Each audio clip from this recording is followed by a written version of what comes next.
Hello, I imagine my next guest has been keeping herself busy during lockdown because she's very much used to multitasking. A Paralympic and world champion in both athletics and cycling, it's Kadeena Cox. Hello, Kadeena. I was going to ask you who you're on lockdown with, but I think I can just about see who's that you got with you. Yeah, little Minnie. She's not very happy right now, but she's stuck with me for the duration of the lockdown. Has Minnie been quite useful in terms of getting you out, walking the dog and things like that? Yeah, like she's giving me routine because I have to get up and feed her, and then I have to walk her. It's just nice to go out for a wander with her. I think she likes it just as much as I do, even though she never wants to put her coat on. Do you find it sort of quite easy to relax at a time like this? Can you wind down quite easily, or do you sort of need to be busy all the time? I'm a person that's always needed to be busy, so I'm just trying to keep my life the same as what it was like before we went into lockdown. So I'm still training a fair amount, and then just trying to keep myself active with baking, playing my guitar, just lots of little bits and pieces. What standard are you on the guitar? Don't worry, I'm not going to ask you to play anything. Yeah, don't ask me to play. I'm not very fabulous right now. I did play with that when I was younger. And then after my stroke, kind of my dexterity wasn't great, so I haven't been able to play. I did try probably post Rio, and it was just very frustrating, so I stopped. But I decided to start again during lockdown and thought I'd try step it up. I mean, we've got all this time stuck indoors, I might as well do something. Because what's happened to your physiotherapy studies? Presumably they've paused, have they? I actually finished last year. I think I graduated last year. Yeah, so thankfully I managed to get that done. I actually got really stressed trying to get that done because we didn't want to have it interfering as we came into Tokyo. And now I realise I had more time than I thought, so I didn't need to stress as much. And is that a path you're planning to follow in the future? Like, do you kind of go into physiotherapy now immediately once lockdown's over, or is it the kind of thing you'll go away from and come back to once the athletics and cycling is done with? Yeah, so in terms of physio, I haven't been able to do what most of my peers have done, which is to do the rotations in the hospitals, on the wards, just because I can't physically commit to doing a full-time or even a part-time job and being able to move from the different kind of areas, just because the amount I'm competing, how often I'm away, how much I need to train, it's just not really feasible. And then you add in the fact I've got MS and it's kind of just a recipe for disaster. So I haven't done my rotations, but I kind of know what area I want to go into. So I decided I was probably going to go straight down the private practice pathway, just so it then avoids having to do the rotations, which are really good, but I just don't think it's feasible for me. So for now, I'm just trying to do like little courses on the side. So like during lockdown, it's a key time for me to be able to kind of do any online courses that are going. I've got a keen interest in neuro. So just like, yeah, picking up any courses that are going, and then hopefully post kind of sporting career, or maybe when I drop one of the sports, I'll think about kind of taking up my career as a physio, because I do eventually want to open my own practice. Fantastic. And just remind us, or remind people who maybe don't know, so you had a stroke in 2014 and then that became a diagnosis of multiple sclerosis. Just explain sort of how all that happened. Yeah, so in May 2014, so pretty much now, I was at a competition, Loughborough International, and I just kind of got out of my car and had these kind of weird sensations down my leg. I just didn't feel like my leg was connected to my body. I managed to battle through a few races, and then got back and just didn't feel great. And the next day I ended up in hospital and was then diagnosed with the stroke. I managed to recover from that, like worked really hard with my physio, who was amazing. My family were great and kind of just keeping me going. And then 4 months later, I ended up waking up kind of with what started with just a burning sensation in my arm, which then over the course of a few days spread throughout my legs, started, I think it was my arm, and then up through my arm, my other arm, then the soles of my feet. And I woke up one morning and I just couldn't move anything, and everything was either burning or tingling. And at that point is when I was diagnosed with the multiple sclerosis. and the rest is history, I guess. And does the MS have any implications during this lockdown period? Are you at any higher risk or anything like that? So because of some of the symptoms or some of the other kind of comorbidities, that's not the right word, like some of the side effects, I guess, probably not the right word, of having MS, or like some of the other conditions that you get alongside it, that puts you more at risk of becoming unwell with the COVID-19. However, I don't think I'm more at risk. Some of my peers are just more at risk because of medications that we end up on. So a lot of them are immunosuppressant medications. The one I'm on, luckily, isn't so suppressing. So for now, I'm all right. It's just a case of I don't really want to get it because normally, kind of flus and stuff, because your immune system kind of is going into overdrive. That's the point at which it's like, okay, I'm going to go and attack my own self. So there's the risk of me then having a relapse, and that's what I want to avoid, because normally I relapse when I'm ill. And describe to us the effect your MS has on your training, and then your competing as well when you're running or cycling. What kind of effect is it having on you? So a lot of my issues are from my movement disorder. So I have uncontrolled movement quite a bit in my right arm, which, I mean, for a lot of people is annoying, because if you get in the way of it, it really hurts. Because that arm tends to go into spasm quite a lot. But then, yeah, I have kind of tone that fluctuates. So I've got dystonia, and my tone just kind of goes up and down. And then I've got coordination issues, and a lot of, I mean, I've managed to get it better, but I've got a lot of weakness down the right side. So that kind of doesn't help with the imbalances. So just kind of the coordination, the fatigue levels, which is quite a big thing for MS. And then, yeah, controlling my spasms is what really affects me competing. So take us right back to the start. How on earth did you get into a position where you ended up in 2 Paralympic sports, right at the top of those 2 Paralympic sports as well? How did you sort of come to realise you were wanting to do both, and then how did you actually make it happen? It's a weird one. So I guess before I started, or before I became a disabled athlete, I was already in athletics. I've done athletics since I was 14, maybe. So that was kind of just a natural progression back into that one. And then when I got, I think, yeah, after my MS diagnosis, I really struggled with stability and walking, and running just kept making me fall over. A lot of stuff was really hard, like just the normal stability stuff. Where I went on a bike, it was just a walk bike in our gym at uni. I hopped on that and was able to ride because it was stationary. And like after a few sessions, kind of my S&C coach was like, "Oh, you're managing to do fairly decent powers here."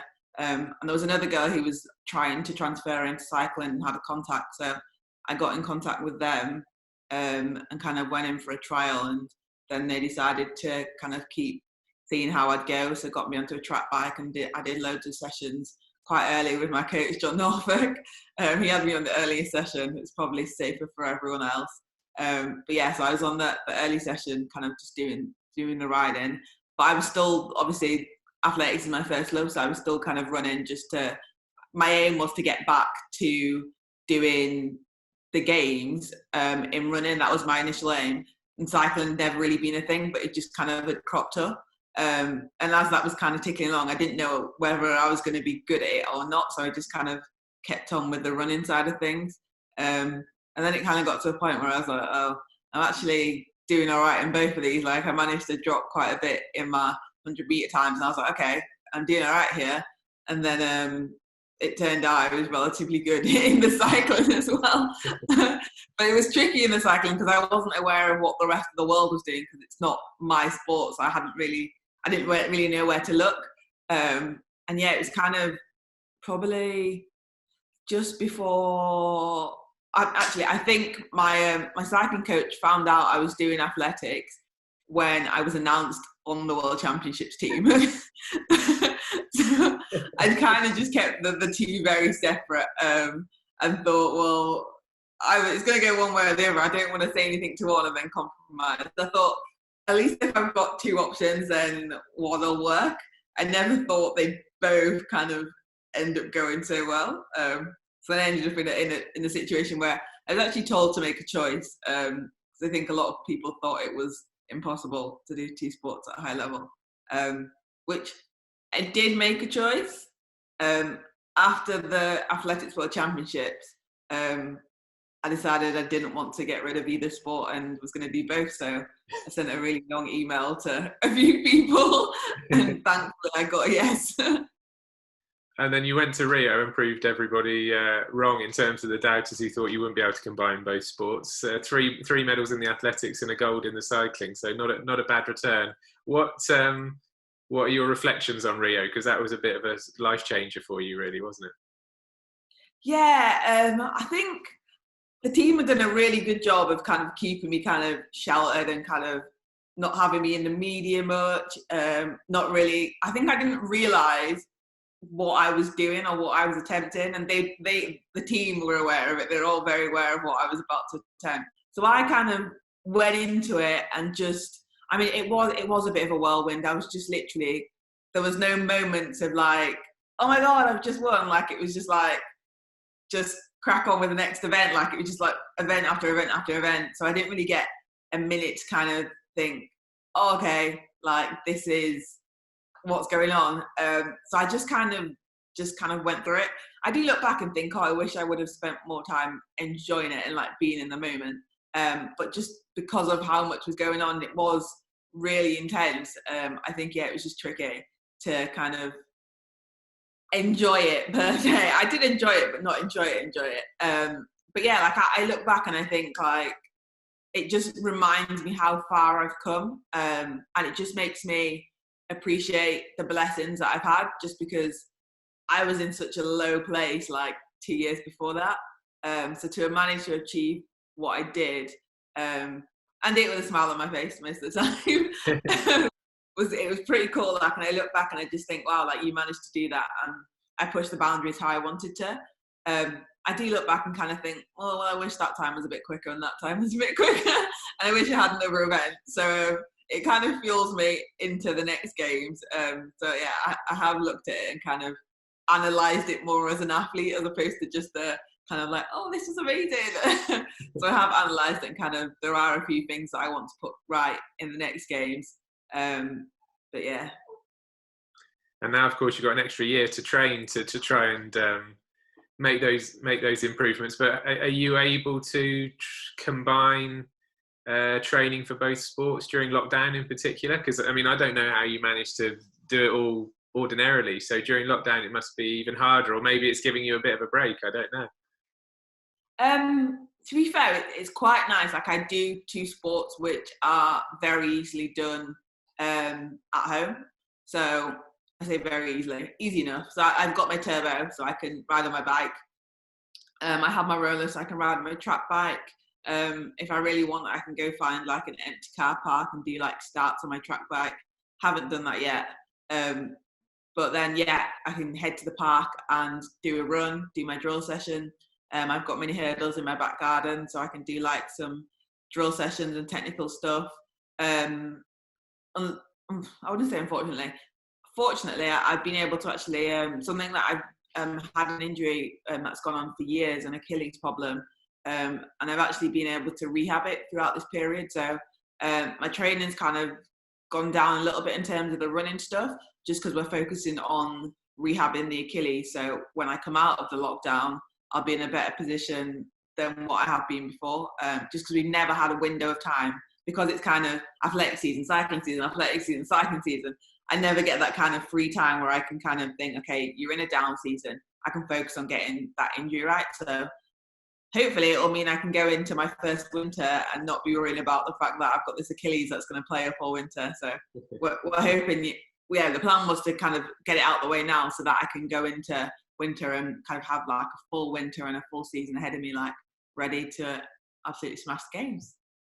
Now, I know you've spoken and written a lot in the past about mental health and nutrition, diet, etc. It's Mental Health Week this week.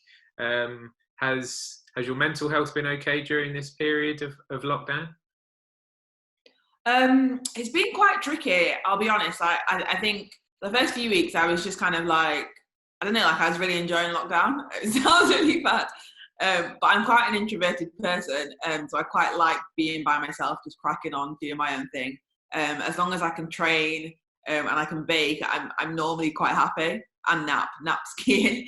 But yeah, so I was quite happy like the first few weeks, and then I had a bit of a week where I think I just realised that I was kind of eating the same or eating more just because you get bored and you just eat. And my weight was creeping up instead of going down, which is kind of, I was off the back of kind of a break after both World Championships and a holiday. So the plan was I needed to get rid of the holiday weight. And rather than it going down, it was going up. So that kind of just threw my head a little bit and started to stress me out. And I kind of just wanted to be out and just training and focused. And then I kind of spoke with my psychiatrist, my psychologist and nutritionist, and kind of was like, okay, this is where I'm at. And like we kind of worked on tools to kind of move through that.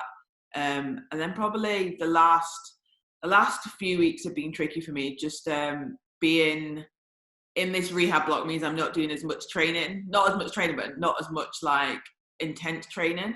So I don't feel like I'm burning as many calories. I'm constantly up and down just because we knew it was going to be painful doing the rehab. So it's just frustrating having to kind of pull back on training and go a bit more. And then this week's actually the week that I was diagnosed with my stroke in 2014. So it's just an emotional place to be. So I'm having a bit of like a wobble, just like I'm mentally just struggling a little bit. And for me, mentally struggling just kind of means binging and restricting. So I'm trying to break the cycle. But yeah, it's tricky. I think it's tricky for anyone. Thankfully, I've got loads of people on call to kind of drop a message. I have a weekly catch up with the psychologist and the nutritionist. So they kind of just remind me and kind of bring me back down. And I'm managing to do okay. I'm doing better than what I thought I would have done. Like me kind of 6 months ago would have been in a totally different position while in lockdown. But I'm just trying to stay positive, keep talking to friends and family. I guess it's hard. I'm just a bit lonely now. I think Minnie's fed up of me talking to her, and she doesn't talk back.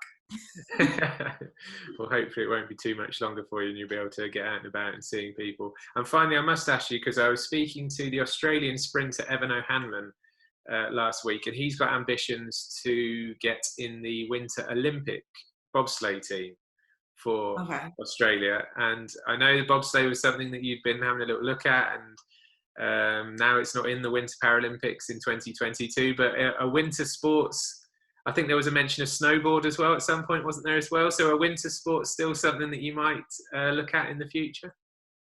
Do you know what? I really want to. Having watched the last Winter Games, snowboarding was the one that really like stuck out for me. And I learned to ski when I was on the jump. I feel like to be a good skier, like you literally have to walk out the womb skiing. Like it's one of those that's just kind of, to be good at it, you've got to work like really like hard. So I looked at snowboarding. I did really want to do it, but I haven't had, because I had a knee injury. I had a knee injury 2018, which took me out for kind of a year and a half. That kind of like just kind of took away from everything I was building. And obviously the knee was just fragile. So I've kind of avoided kind of thinking about going into winter sports. And now that we've kind of lost a year, that was kind of like my 2 years to try, get into a winter sport. But saying that, like, I'm only 29. Like the next one's going to be 6 years away. So yeah, I'll be in my mid-30s. If the opportunity's there, I probably will. But yeah, I haven't. Yeah, it's just tricky now. Obviously, with the games being in 21, like it's going to be so hard to turn it around, just because it is learning a new skill. And with my sports, I wouldn't want to jeopardize any of those. So it's a new skill that I'd have to kind of look at after kind of retiring from at least one of my other sports. Yes, I imagine both your athletics and your cycling coach might pull a face if you say you're going to hurtle down a ski slope. So maybe 2026, like you said. Yeah, that could be ideal. Well, thank you very much for giving me the time today, and good luck. And I hope everything sort of works out for you in the next few weeks and over the next, 16 months or however long it is. Yeah, thank you. I'm looking forward to just getting back to normality somewhat, and then just training. Like, I'm just excited now that I've got time. I just know that there's so much more that I can do, so I'm just excited. So yeah, fingers crossed. Thank you.